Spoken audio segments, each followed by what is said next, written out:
all 6 aspects of health. That's right. Every week we share tips to help improve your physical, mental, social, spiritual, intellectual, and obviously your financial health. And today we are focusing on how to improve your financial health with debt. The big D word. If you've never seen Millionaires Are Made, this is the show built on the fundamental beliefs that every person you meet knows something you don't, and there's something to be learned from everyone in this big, beautiful world. We are out here on a mission to teach the world how to grow into the healthiest, happiest millionaires in all 6 aspects of health. It's not just about your bank account. So we went out and got 3 awesome guests to give you 3 awesome tips on how to grow your financial health regarding debt. In the spirit of authenticity, to remove as much bias as possible, we don't talk about tips or advice before the show starts. So when our guests come on air and tell you their advice, it's going to be our first time hearing it as well. Woo! Audience, this is an interactive show. Please feel free to leave comments or questions, and we will ask them on air for you as well. Audience, quick shout out for some of our followers. One of my favorite parts. Facebook, Rohith Amruthur. Thank you so much for following. Instagram, Jimmy Claire. TikTok, Nikki DeAngelis. And YouTube, Nina Sloan. You guys are awesome. If you want to get shouted out, just takes a quick follow. And if you want to be a guest on our show, we'll drop that link right now. We love having new guests, and we know that you have something to share. We do topics of all sorts, so there's something for you. Absolutely. Please sign up. Come be a guest. We love having them. And maybe there's something in your life holding you back right now. Maybe financially, you're not doing as well as you wanted. Maybe socially, you're feeling a bit lonely. I think it's getting really common these days. Or maybe mentally, intellectually, you're feeling a little lacking. If you have a topic that you're struggling with, send it to us. The link's being dropped right now. We would love to have this topic. We will go out and find 3 awesome guests to give you 3 awesome tips and maybe help you get through that little hump in life. If you like what we do, obviously, please don't forget to click like, share, send, subscribe. Whatever it is helps us grow and to reach more people with more advice on how to grow to be a millionaire. Um, Merchandise like this awesome shirt are now available. We just launched about a month ago. If you want to have awesome shirts or hats, that link's being dropped. We'd love to have that support too. Help spread the Millionaires Are Made message. And before we get to our sponsors for the show, we're dropping our link right now for Grow with Austin. I love having one-on-one talks with virtually everyone. I set aside time every week to go and talk one-on-one, hopefully help you grow, help you solve problems, whatever it is. Check it out. Sign up now. It's completely free. I love talking to everyone. Let's grab a little coffee. And before we bring our first guest out, this show is brought to you by Brian Wright. If you want to get your brand in front of high-level entrepreneurs and personal growth leaders, reach out to Brian at the Ultimate Achievers magazine, where industry icons meet a content-first audience. Brian is also amazing at publishing books if you're looking to publish your first book. He's been doing it for years. He's pretty awesome. Next, we have Sarah Jones, who is one of my favorite people. Used to be buried in debt, had a failing marriage, and eventually said it was enough and got rid of her. She was in a debt course, actually got rid of her debt and money course, and decided to build her own. And now she studied finance, is a financial coach, travels the world, guides couples, individuals, and small businesses to build fun, healthy money foundational habits. Go check out Sarah Jones. She's awesome. Next, we have Biz by Right, the matchmaking service for people who love buying and selling businesses more than they love their own families. Oof. We find cash flowing deals, vet them with AI wizardry, and connect buyers and sellers faster than you can say due diligence. Visit bizbuyright.com and your wallet will thank you. And our final is Brian Pirano, who is a husband, father of 4, and founder of the Call to Rise, helping busy men reclaim their health, energy, and confidence through simple, sustainable systems that fit real life. Check his link out too and support our sponsors. Thank you so much. That brings us to our first guest. Our first guest is Sherri. Sherri, who are you? Hi, I'm Sherri Matheny. I'm born and raised in St. Petersburg, Florida, 41 years young. I have a 17-year-old son. I've been doing health insurance for almost 14 years now, saving people money one person at a time. And I love it. And I love it. Health insurance. So you keep people out of debt when massive disasters happen in their life. Hmm. Yeah, there's a lot of discounts and stuff available that people don't know about, and yeah, for sure. Very cool. All right, Sherry, I've got an important question for you. If I wanted to improve my financial health regarding debt, what tiny piece of advice would you give me? I would tell you look at what you're spending elsewhere that you can put towards your debt. One thing that I do in health insurance is I typically save people $300 to $500 a month. And you could use that towards paying off debt that you have that, could help you in the future for sure. Do you do free consultations? Yep, 100% free, and no one ever pays me for my service ever. I get paid directly through the insurance company. Where else do you find people are spending too much money that they could move towards their debt? Well, if you're talking to someone like me, shopping, um, What but a kind lot of of it, shopping are you addicted to, Sherry? clothes, jewelry, Clothes, um, jewelry. everything, shoes. Oh man. I probably have 50 pairs of shoes that I don't need.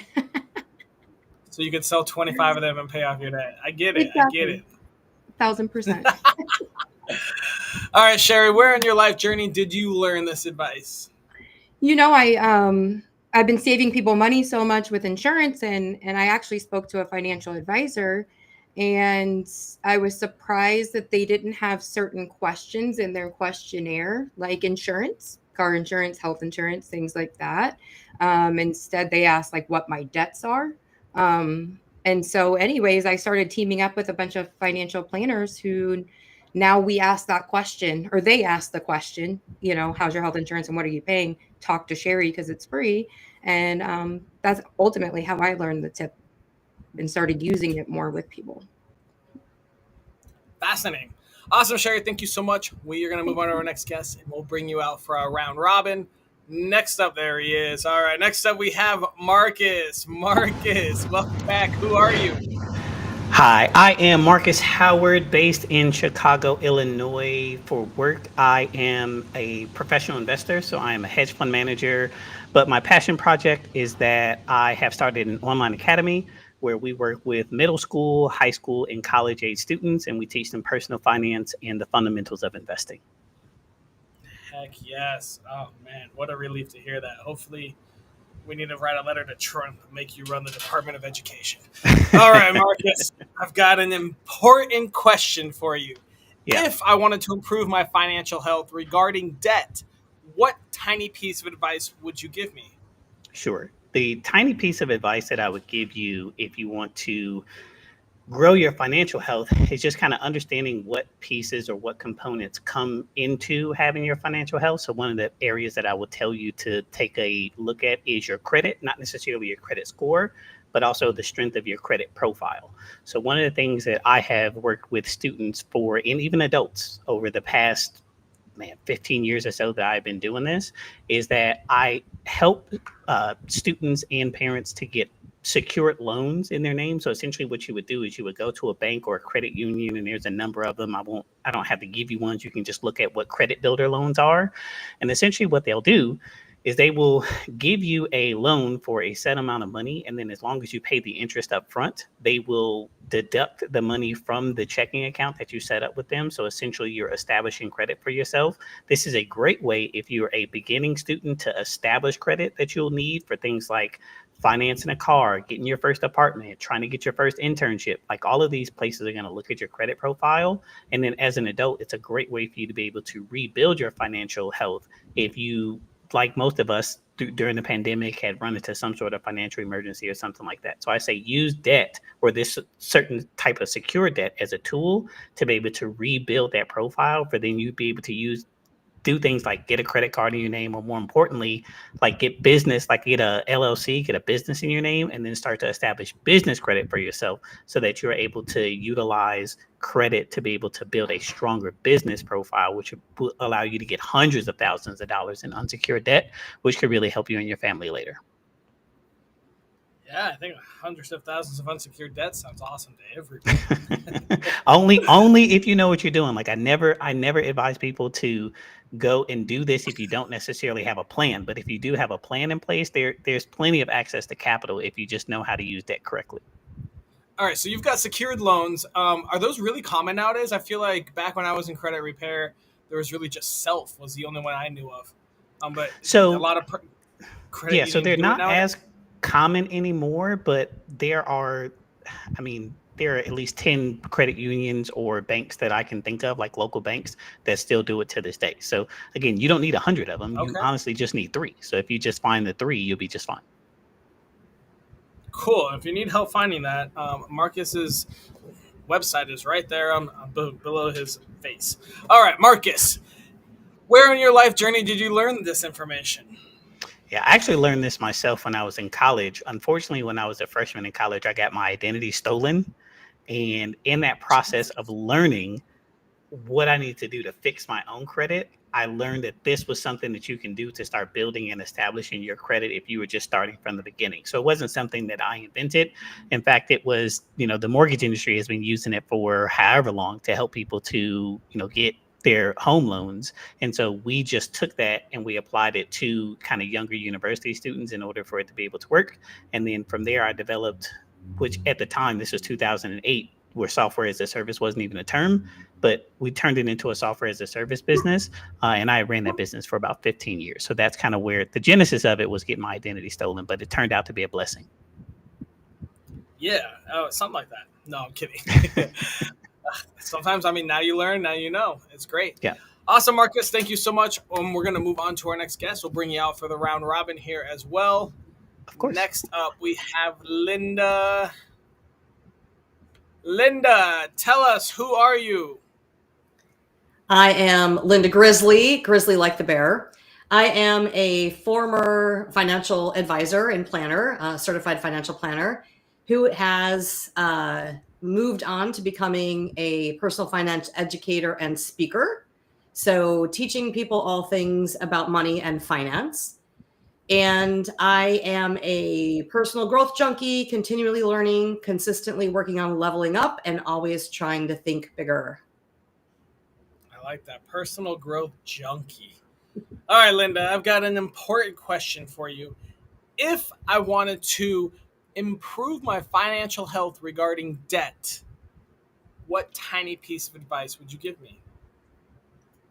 Get intentional and systematic. If you have debt, you need a plan. You need to know where you stand. You need to be aware of the details. You need to know where you are and where you're going. Great. How do we do that? So there's two main methods to paying down debt that are commonly out there. You can Google these anywhere. There's a snowball method and an avalanche method. And the snowball method takes small wins first. So it's about paying down the smallest balance first and then working towards paying off your largest balance. And the avalanche method is about paying off the high interest ones first, so that you take care of the ones that are costing you the most first, and then paying them down. In both instances, you take an amount, you figure out what your payments are and how much you can pay towards them. And then you take that full big amount that you're taking out of your budget to pay towards debt, and you pay the minimums on the ones that you're not focusing on, and then you pay all the rest towards the first one. So whether it's that smallest balance for the snowball, or whether it's the highest interest rate with the avalanche, you're putting your big chunk of your payment toward that to tackle that one first. And then that amount doesn't necessarily change, because as you keep going, you keep paying the same amount, so that the cost on your budget for paying towards your debt is always the same, but it just allows you to tackle like one debt at a time. And so that's referring to credit card debt. It's all debt. It's credit card debt. It's whatever debts you want to pay off. So, Okay. your mortgage might not be something you want to pay off. If that's a low interest rate, we're not saying that you have to be completely debt free, but if it's something that you want to work towards paying off, you can add that in there. So you can have multiple credit cards. You could have student loans. You could have a mortgage. You could have whatever types of loans you have, car loans, personal loans. They all get added in to both of these methods. So you just make a list of all of them. You figure out what your payments are, and then you take that big chunk and you send it towards focusing on one thing at a time in both of the methods. And get it done, get it out, and move it there. Awesome, Linda. Where on your life journey did you learn this advice? So I learned this in somewhere along in my financial services journey as an advisor, working with people on financial plans. Come along people that have debt, and they're looking to invest, and sometimes you have to say, hey, maybe investing isn't the best idea for you right now. Maybe you need to focus on paying off some of these high interest loans. So helping them with some resources to get out of debt more before they can start investing and looking ahead to growing through other investment types. Fascinating. Awesome, Linda. Well, I think it's time for us to bring the rest of the guests out, and we'll do a little round robin discussing everyone's tip. Let's start off. Sherri, can you quickly refresh what your tip was for us? Yeah, look at what you're spending money on elsewhere and see how you can apply it to debt, and help lower your debt was my tip. All right. So take shopping expenses, move it towards debt. Marcus, what are your thoughts on that tip? I agree. I have no rebuttals at all. I think it's a smart strategy. Linda, what are your thoughts? I think it's a great start for a tip. I think that it needs to go into, I'm all about that structure. That was part of my tip, right? So I think that really when you're focusing on what you're spending on and what you're spending on yourself, you need to have more intention and structure around what that looks like. One of the things that I actually created is the Me Money method, and it's about putting yourself as a line item on your budget. So it's giving you an amount that you're allowed to spend on yourself. And so that puts that structure around that. So it's not just saying like, oh, I'm going to take this money I've been spending on myself and start putting it toward debt, because that feels very restrictive and very, very like self-erasing as far as like now you're not focusing on yourself. So just getting a little bit more intention around it and saying like, okay, I'm only going to spend this much on myself and then the rest is going to go to debt. So just having a focus on the numbers around it and understanding what's going where. Yeah, now that part I do agree with. And when you're thinking about that, just also being intentional about, so for me, for the longest time, I both taught and used the envelope method in my life. So essentially, if you're going to pay down debt, or if you're going to even look to go and pay yourself, like what sort of things or what sort of areas are you putting your money towards? So are you putting your money towards things like necessities or your long-term savings or investments or honestly money to burn? So a lot of times what I found in my experience is that people will have very good financial habits, meaning that they will be saved first for 20, 30 years sometimes. And then at one point they just go and have that midlife crisis and they end up blowing it all.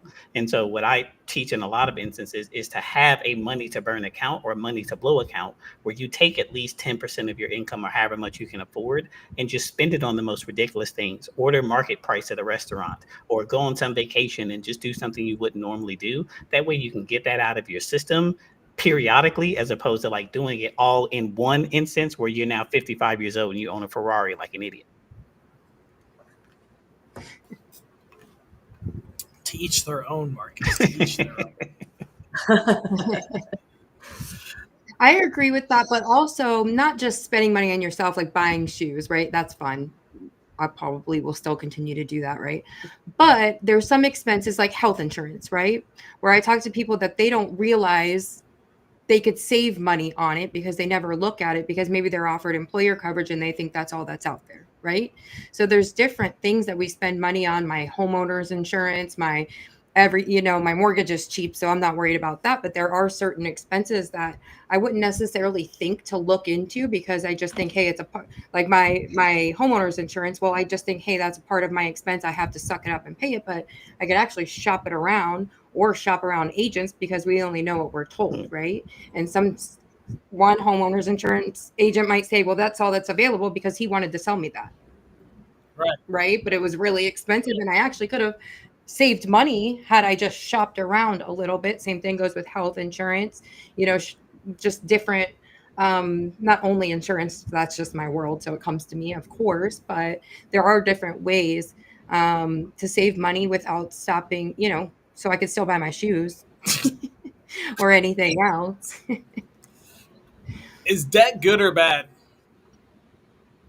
That's for all of you. I was always taught that it's bad. There's good debt. There's good debt and bad debt. So good debt are the things that you do that are taking you to that next level. So, buying a house so that you can build equity. Most people on this planet cannot afford to just go out and pay cash for a house. They need a place to live. It in most instances, it's better than throwing your money at rent. You're building equity. So that's good debt. Obviously, you want to be sure that you're watching that interest rate and refinancing if rates go down, if you're at a higher level. Also, student loan debt isn't bad debt, because the idea between student loan debt is that you're building something for your future. So you're going into debt because you're hoping that education that you get will pay it back, right? They'll pay it back and then give you the opportunity to have higher earning power in the future. So those are just two examples of good debt. And bad debt is things like credit card debt, where it's like really high interest. And if you pay your minimum payments, it will never be paid off. You're just going to keep going deeper and deeper. So, to me, those are like the worst, the good and the bad for debt, the far ends of each. Yeah, I would agree. You can use debt in whatever sort of way. I don't believe that there's good or bad at all. It's just how you use it and how you respond and how you react when these sorts of things happen. So, for example, there have been plenty of times where I've raised money in my investment company, which what could be considered debt, like we're doing debt raises. But again, we had a strategic plan in place where we knew that this debt that we would take on, that we would be able to take care of the interest payments for as long as we needed to take care of the interest payments until we got to the point where we were going to have that liquidity event. So we were able to plan 2 to 5 years in the future, knowing that we would take on this debt for XYZ period of time. But then if that didn't work out the way we thought it would, that we would have contingencies in place. Another good thing, especially if you're trying to use debt to, again, build out or establish your credit, or to have a good mixture of things, so that when you are trying to finance other things in your life, like a house or a car or a larger purchase, that all of it is cheaper because you've been taking the time to establish some healthy debt in the beginning, which lowered your interest rate over time. So it's not that unless you were born with money, it's kind of hard to do something without being able to borrow from someone else. Like, we all are built on the shoulders of giants to some degree, but it's really the plan that you have in place and how you manage that debt that truly makes a difference. And again, also staying away from really high interest, like loan sharks and credit card debt and those sorts of things. I say the easier the debt is to get, the harder it probably is going to be for you to get out of it. So really be strategic about that. That's a good motto there. I like that. Mm-hmm. Marcus, I think it's your turn. Yeah, I agree. Marcus, what was your tip? Can you refresh our memory? Yeah, so my tip was using credit builder loans to increase your financial wealth by balancing out your credit profile, so that when individuals are looking at your individual credit history to be able to provide you debt, that any debt you get is cheaper than if you didn't do it in the first place. And now, can anyone do these loans? I mean, even if you have a great credit score, wouldn't it help just to have another loan that you're paying off? I mean, can anyone do these loans? If you're a U.S. citizen, yes, you can do these loans. If you are someone that is just establishing credit, especially with the credit builder loans, typically these programs are designed for people that are higher risk or have no credit profile at all. So these are the ones that I'm talking about that are a little bit simpler for you to get. And the big thing is, what they're trying to do is that they put the money in an account that you cannot control. So as long as you pay the interest up front, the money is just going to be deducted from your account every month, and you're building credit history for sometimes 2 to 5 years. Okay. Very cool. So if you have a struggle with debt right now, those would be a good idea to use. Ooh, yeah. Linda, what are your thoughts on Marcus?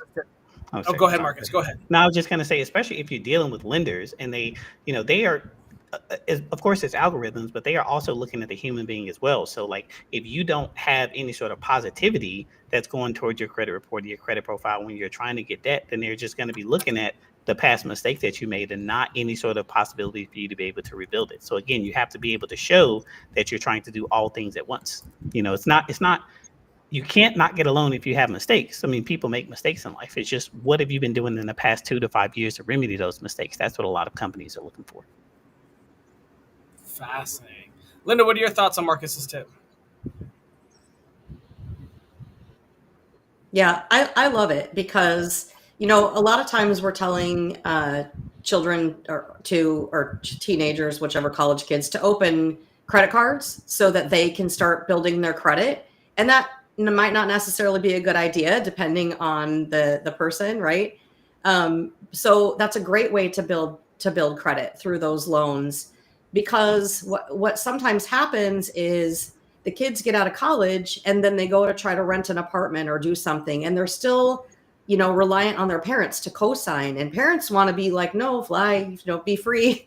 And they don't want to be financially responsible for that child anymore now that they're through college and everything. So having credit established is important because it's going to affect them as they grow into adulthood. So I love Marcus's idea. Very, very true. Very true. Sherri, what are your thoughts on Marcus's tip? I love that tip, and my son's about to go to college in a few weeks, so I'm like taking everything that you're saying and like, oh, let me do that. One thing I did, and maybe you can tell me if this is wrong or right, but a couple years ago, I added my son. He doesn't know that the card exists, just so you know, but I added him to one of my credit cards just to help him, build some credit. But he doesn't have the card. He doesn't even know that I did that because I was worried, right? He'd go to get an apartment. I'm trying to kick him out. And I don't want him to have any trouble getting an apartment or getting a car, when he goes to get a better car other than the piece of crap I bought him. So I really enjoy your tips, but I'm curious if what I did was a good idea. No, absolutely. So adding individuals as an authorized user on your individual credit card accounts, it is a great thing to help them if they actually need it, but then it does show up on the credit report as well. Now, in the past, it used to have way more weight than it does now, so it doesn't affect it as much as it used to, but it's still something positive that you can have, and it helps with things like debt to income ratio because they have a higher credit limit and all those other things. So no, you didn't do anything wrong. You're actually doing things right, and I feel like if you just couple it with this other piece of it, because there's unsecured debt, or there's like high risk debt, which is credit card debt, but then there's also like loans, which is its own separate category on the credit report. So if you give him a balance of the two, it should help his score grow even faster. Awesome. Glad you said that, Marcus, because it used to be real fun doing authorization. That used to be the thing. That used to be the cheat code that we used to do, but it doesn't work anymore. So I used to have so much fun with that. I mean, still effective, especially for a young kid. It just won't help. Yeah, it used to be wild. The old Wild West days. Great. All right. We have a question from the audience we're going to take right now. Maybe off topic, but what's one simple habit that's helped you feel more in control of your money? Sure. If you don't mind, I'll start. So I alluded to it prior, but the one tool that has really changed my life has been the envelope method. And so I want to kind of formally go into what that is and why it's important. So at the end of the month or at the beginning of the month or whenever you're balancing out your money, you're balancing out your checkbook, it's important for you to know where you're actually going to put this money at the end of the day to be able to help you to achieve some of your goals and grow. And so for me, a lot of times, what I want to do is to take 50% of my money and put it towards necessities. So that's things like an emergency fund, or if I'm saving up for a big purchase or something like that. So that money that I have at the end of the month, half of that is going to go into this fund that I'm going to use for things that I feel like are necessities. After that, I put 10% of my money in long-term savings. So the rest of these are 10%. So 50% is your necessities. The rest of these are 10%. So I put 10% in my long-term savings. I put 10% in the education fund, meaning every day, every week, every month, how am I being smarter than I was yesterday? Because if I'm not investing in myself and I'm not investing in my own education, what am I really doing out here? Like, how am I expecting myself to grow? So right now, a lot of that money is going towards like artificial intelligence, AI agents, those sorts of tools, understanding that industry, because that's going to be the one that's going to transform so many others. I take 10% and I invest it. So, in my own personal things, in my own personal life, my own investing, 10% of it I give away. So as they always say, pay your tithes, give 10% to charity, give 10% to those who, you know, you're not asking for anything in return. You're just genuinely giving. And then the last one is my money to burn. So I'll take 10% of my money and I'll just blow it on the most ridiculous things that I can figure out how to do with the money that I have allotted. And so when I just kind of use that methodology in terms of like, okay, this is how I can grow not only my money, my budget, my life, but also just how I can nourish and sustain myself over the long period of time. I found that that's helped me to have a more balanced life overall, as opposed to just trying to save 80% of my money, which again, it works, but it doesn't kind of nourish those other parts of your soul. So that would be the suggestion that I would give. I love that. And my favorite part about the envelope method is you can change it however you want. If you want to invest more in yourself, you can change that to 20%. If you just won't be happy without more shoes, you can change that to percent. However, you can add your own shoe envelope if you really need. Yeah, absolutely. And obviously, if you're going broke, you can just switch it back if you need to, but you can alter it however you want. Mm-hmm. Anyone else want to take that question? Sure, I would love to. So the simple habit that I have for you is just to pay attention to your feelings and emotions around money.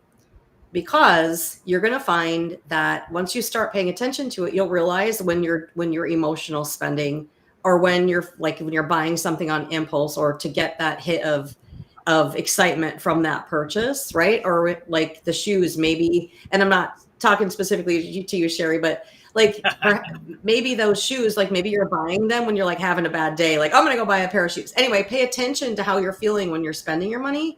And then also how money makes you feel. Like when you look at your bills and you pay your bills, like, are you feeling like, do you get like a tight chest? Like, and really pay attention to that so that you understand how you're feeling about money. And the more you understand about that, the more you're going to understand the numbers around it also. Great point. Great point. Oh, okay. Sherri, you want to answer this question or you want to go to another one? I'll throw in a little tidbit. For me, every time I get paid, I always just try to throw something into my savings. Something goes in there. And for me, that's helpful for me, right? Just seeing my savings grow and knowing that I have, if something breaks, which my fridge literally just broke like 3 weeks ago, that I'm able to have that money in there to fix whatever it is, right? My air conditioner is 14 years old and it's still running somehow. So, I know that one's coming. So as long as I feel good about it when I know I have money to fix a problem, right? Can I go pay my house off? No, but I can fix something that it breaks. And as long as I see my savings grow, I just feel so much better about being more in control. All right, next question for you guys, and then we'll go to our daily challenge. Do you think living a materialistic life is holding you back, or do you see it as a positive thing?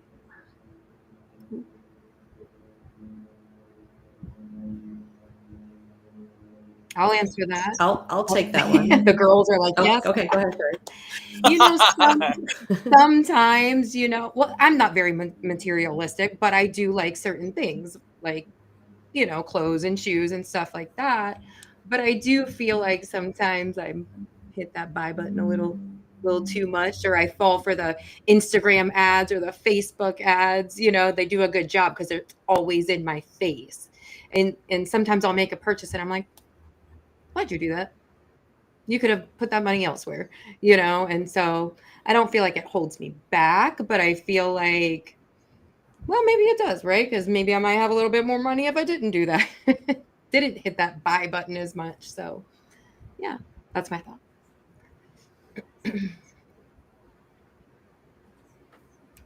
Linda. I like that, Sherri. I'll go ahead and add to that. So I think that when you say living a materialistic life, I feel like that's really putting judgment and a label on yourself.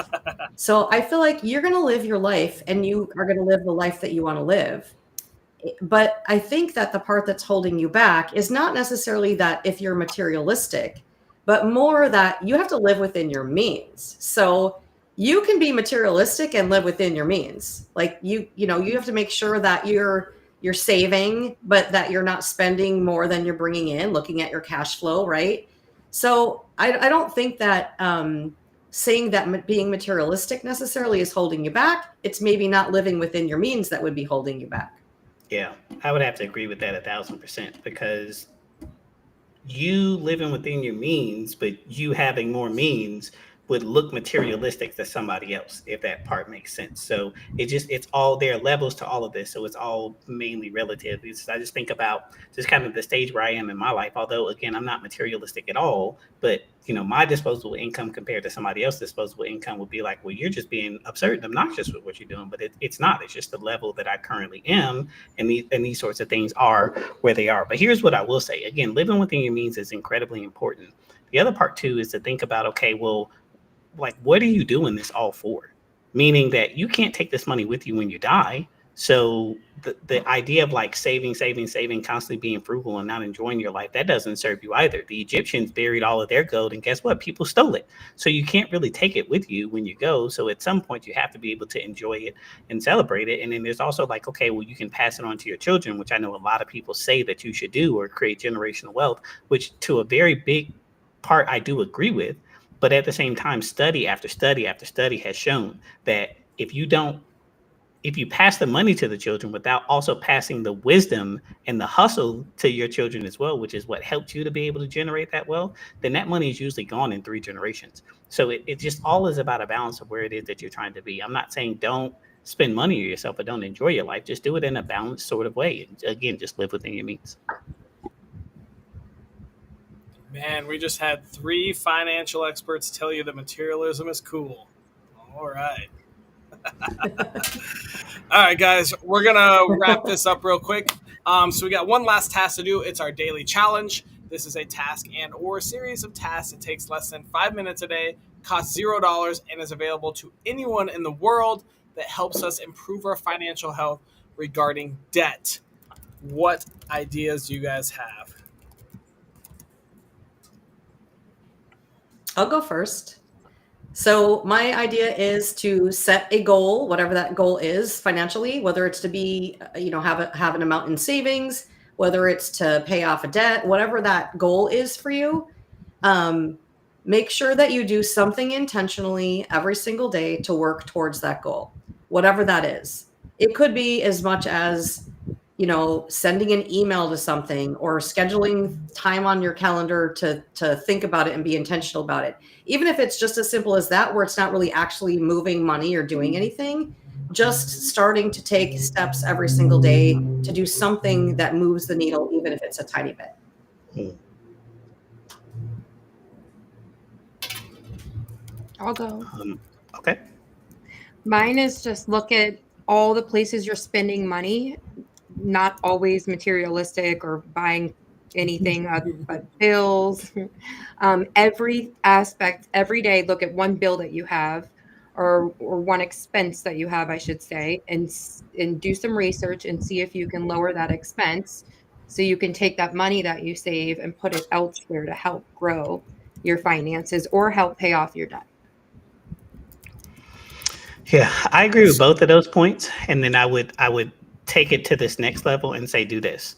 Do exactly what Linda said. Do exactly what Sherri said. Take all of that information and now go open up a free ChatGPT account. Feed all of that information in ChatGPT. And for the next week, tell ChatGPT what your goals are for your life and what you're trying to achieve, what you're afraid of, like what has worked for you, what hasn't worked in the past. And what it's going to do is on the back end, it's developing this memory in terms of who you are, and it's making its own assumptions. And then on that final day, ask ChatGPT, based on everything that I've talked to you about over the last week, what can you tell me about how to optimize my life? And you'll be surprised at what it tells you. Oh, that's brilliant. All right. That's good.